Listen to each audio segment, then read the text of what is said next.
দর্শক আসসালামু আলাইকুম। ফ্রি কিকের পর মেসির আবারও জাদুকরী গোল। মেসির একের পর এক ম্যাজিক্যাল গোলে উঠছে মায়ামি। বিস্তারিত জানুন পুরো ভিডিওতে।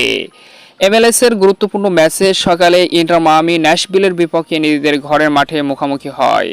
দুর্দান্ত এই ম্যাচে শুরু থেকে আধিপত্য মায়ামির। বল নিজেদের পায়ে দখলে রেখে একের পর এক আক্রমণ।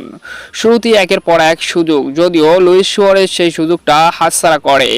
এরপর ম্যাচের 17তম মিনিটে আর্জেন্টাইন সুপারস্টার লিওনেল মেসি জাদুকরী এক ফ্রিকিক গোল থেকে ইন্টার মায়ামিকে লিড এনে দেন।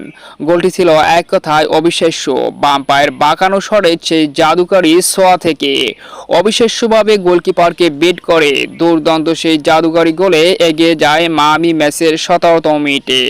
আর সেই অবিশ্বাস্য ফ্রিকিক গোলই মেসি 69তম ফ্রিকিক গোলের মাইলফলক স্পর্শ করে।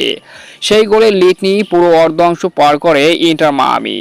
দ্বিতীয় অর্ধের শুরুতেই ন্যাশভিল দুর্দান্ত এক গোলে কামব্যাক করে সমতায় ফেরে।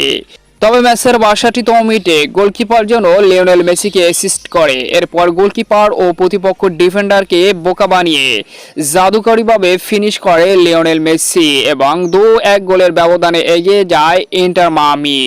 লিওনেল মেসির জাদুকরী জোড়া গোলে বর্তমানে এগিয়ে রয়েছে মায়ামি 2-1 গোলের ব্যবধানে। তো শেষ পর্যন্ত দেখা যাক মায়ামি জয় নিয়ে শেষ করতে পারে কিনা ম্যাচটি। এই ম্যাচেও সেরা পারফর্মার হবে লিওনেল মেসি, সেটা নির্দ্বিধায় বলে দেওয়া যাচ্ছে। ম্যাচের এখন পর্যন্ত 69 মিনিট চলমান।